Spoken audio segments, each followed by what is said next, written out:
एक योद्धा की गाथा। महाभारत केवल एक युद्ध नहीं था, बल्कि यह धर्म और अधर्म, कर्तव्य और नीति की एक जटिल गाथा थी। इस महाकाव्य में कई पात्रों की कहानियां अद्भुत और हृदयस्पर्शी हैं, लेकिन कर्ण की कथा सबसे अनूठी है।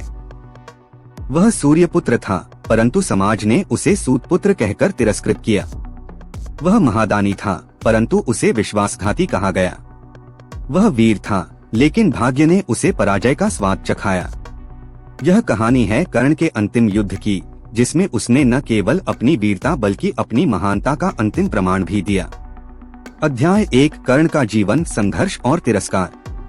कर्ण का जन्म एक रहस्य था।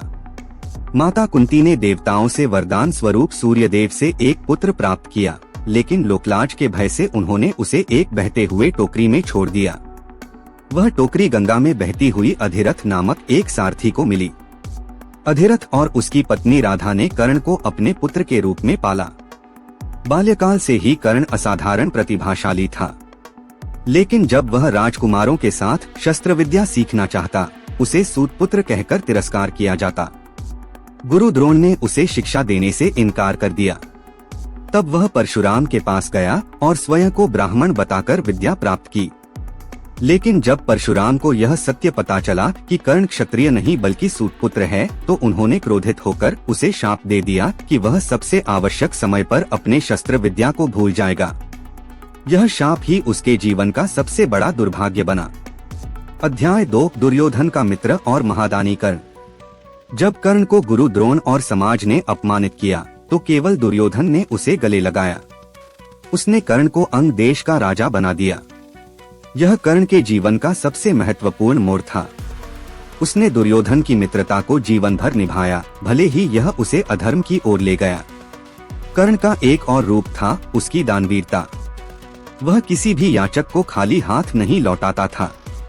उसने इंद्र को अपने जन्मजात कवचकुंडल तक दान कर दिए, यह जानते हुए भी कि इससे उसकी मृत्यु सुनिश्चित हो जाएगी। महाभारत युद्ध का 17वां दिन। महाभारत का युद्ध अपने अंतिम चरण में पहुंच चुका था। कर्ण को अब कुरु सेना का सेनापति बना दिया गया था।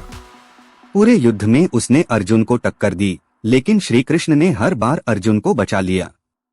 17वें दिन का सूर्य तप रहा था। कर्ण और अर्जुन आमने सामने थे।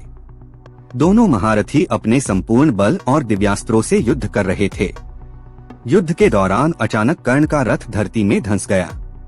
कर्ण नीचे उतरा और अपने रथ का पहिया निकालने लगा। अध्याय 4, श्री कृष्ण की नीति और अर्जुन का धर्म संकट।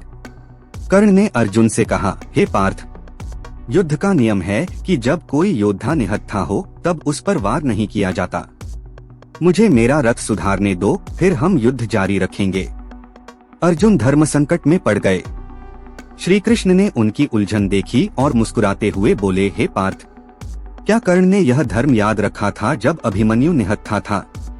क्या उसने यह नियम अपनाया था जब द्रौपदी का अपमान हो रहा था? अर्जुन की आंखों में क्रोध उमड़ पड़ा। उन्होंने धनुष उठाया और प्रत्यंचा पर बाण चढ़ाया, लेकिन तभी कुछ ऐसा हुआ जिसने सभी को चकित कर दिया।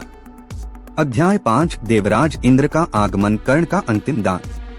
जब कर्ण अपने रथ का पहिया निकालने का प्रयास कर रहा था, तभी आकाश से एक दिव्य प्रकाश प्रकट हुआ। सभी ने ऊपर देखा, वहां देवराज इंद्र खड़े थे।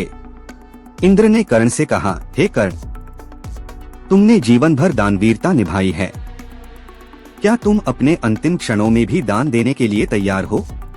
कर्ण ने बिना विचलित हुए उत्तर दिया, हे देवराज, जब तक मेरे प्राण हैं, मैं दान करता रहूंगा। बताइए, आपको क्या चाहिए? इंद्र मुस्कुराए और बोले, हे महावीर, मुझे तुम्हारा पुण्य चाहिए। तुम्हारे किए गए सभी दानों का पुण्य मुझे दान कर दो। सभी योद्धा हतप्रभ रह गए। युद्ध भूमि में मृत्यु के कगार पर खड़े होकर भी कर्ण ने अपने समस्त पुण्य इंद्र को दान कर दिए। कर्ण की वीरगति। अब कर्ण पूरी तरह से निहत्था था। उसके पास न कवच था, न शक्ति, न पुण्य। उसने अर्जुन की ओर देखा और कहा, हे पार्थ, अब तुम मुझ पर वार कर सकते हो। श्री कृष्ण ने संकेत किया और अर्जुन ने पिनाक से एक दिव्य बाण छोड़ा। वह बाण सीधे कर्ण के हृदय में समा गया। धरती कांप उठी। कर्ण धीरे धीरे भूमि पर गिर पड़ा। उसकी आंखों में कोई भय नहीं था, कोई पश्चाताप नहीं था। बस एक संतोष था कि उसने जीवन में जो भी किया, अपने स्वाभिमान और दानशीलता को कभी नहीं छोड़ा। अध्याय 7 मृत्यु के बाद भगवान परशुराम और सूर्यदेव की परीक्षा।